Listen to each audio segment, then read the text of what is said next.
What do you do if you want to play cool SNK Neo-Geo video games but don't have pockets in your pants big enough to carry around a Neo Geo CD or AES game console? You buy one of these, the Neo Geo Pocket Color. Or you order pants with really big pockets and carry around an extension cord and television. But you see, this gets around that problem because it has its own TV screen. It's got its own screen, and it's powered by batteries. Wow. The Neo Geo Pocket Color from SNK is SNK's last game console, and it's the sequel to the original Neo Geo Pocket, which was not color. This one is color, hence the title, Neo Geo Pocket Color, released in 1999, and while it did not have a very lengthy lifespan, only about a year or two on the commercial market, there are a number of awesome video games released for this thing, which might interest you. Most of the games look like this. This is Samurai Shodown 2 for the Neo Geo Pocket Color. Comes in a protective plastic case. Here's a close-up look at the actual game cartridge, which fits nicely into the Neo Geo Pocket Color. To play a game, you remove the game that's already in there. Gals Fighters, which is awesome. Watch my review of that. That's what the cartridge slot looks like. Nice grippy surface here on the game cartridge. Put that in. It's really well designed. Look at that, nice smooth lines, and there's a little grip here, so you can easily grab it with your thumb, pull it right out of there.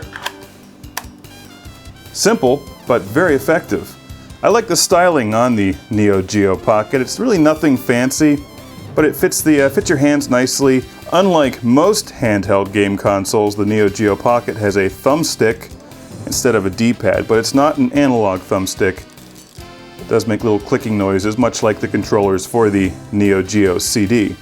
There's the speaker, SNK logo, volume controls, headphones, and it does take DC 3-volt in, which I have not tested since I'm using batteries. 2 buttons, A and B. It does not have a backlit screen. That's really the only thing wrong with this.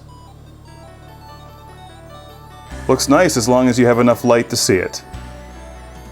Yeah, it looks very cool actually. Doesn't work well in the dark though, with the absence of light and all. There's the power button. You turn it on and off with that. Glows red when it's on. And you could link 2 of these guys together for fighting games. I think there was also a cable where you could connect this to your Sega Dreamcast or something. I've never seen that, but they had some pretty cool ideas with this thing, and it's a shame it didn't really take off, but the lack of a backlit screen frankly hurts it quite badly compared to its competitors. To put the size in perspective, here's the Neo Geo Pocket next to a Sega Game Gear. You still needed large pockets to carry the Game Gear, I might add, but the Neo Geo Pocket fits in normal-sized pockets quite well, hence the title, Neo Geo Pocket. It's a bit larger than an iPod Touch here, which is nice and thin, and this is what it looks like compared to a Nintendo DS.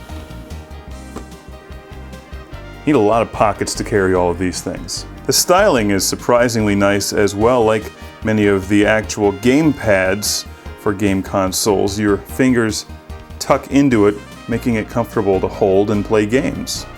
The Neo Geo Pocket video quality is actually quite good, as you can see. The problem is it's not a backlit screen, so you do get longer battery life. And if you're going to be playing somewhere that is brightly lit, like an airplane if the lights are on, then it's no problem. Or if you're just lounging around the house. The cool thing about the Neo Geo Pocket, and the reason you might still want to consider one of these, is the variety of games that you just really won't find elsewhere.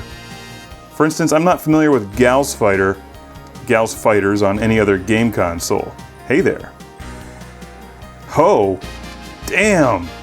The design of the controls seem to work well for the fighting games, which of course SNK is known for their awesome fighting games. Don't forget about the Metal Slug games on here. The games that I've played on the Neo Geo Pocket I find have a certain charm to them. They tend to be zoomed in more, like most handheld game consoles, where the characters are larger, the titles are larger. Just has a cute, friendly look to it. See that? In a brightly lit environment, the NeoGeo Pocket Color kicks ass.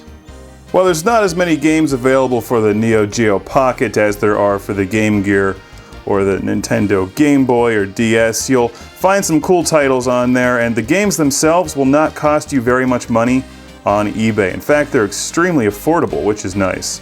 You can find these easily on eBay these days. The price varies depending on who you're buying it from and the condition of the actual handheld game console, but they're not nearly as expensive as the Neo Geo AES or even some of the more exotic Neo Geo CD-Z game consoles. The handheld is far more affordable. This particular model was donated by Jeff in Chattanooga, Tennessee, so thanks again to Jeff for hooking Classic Game Room up with a Neo Geo Pocket for Neo Geo Pocket reviews, Neo Geo Pocket Color reviews. Don't forget, there's a black and white model of this, which is probably not the one that you want. Any of the games that worked on the black and white Neo Geo Pocket will work on Neo Geo Pocket Color, I should add. I think there's also a Sonic the Hedgehog game out there for it. I basically just quit reviewing it, and at this point I'm just playing the game.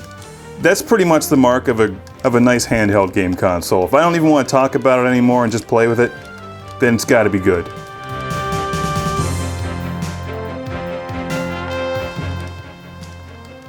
That is the Get Back on Ho Road backhand, which is why she wins.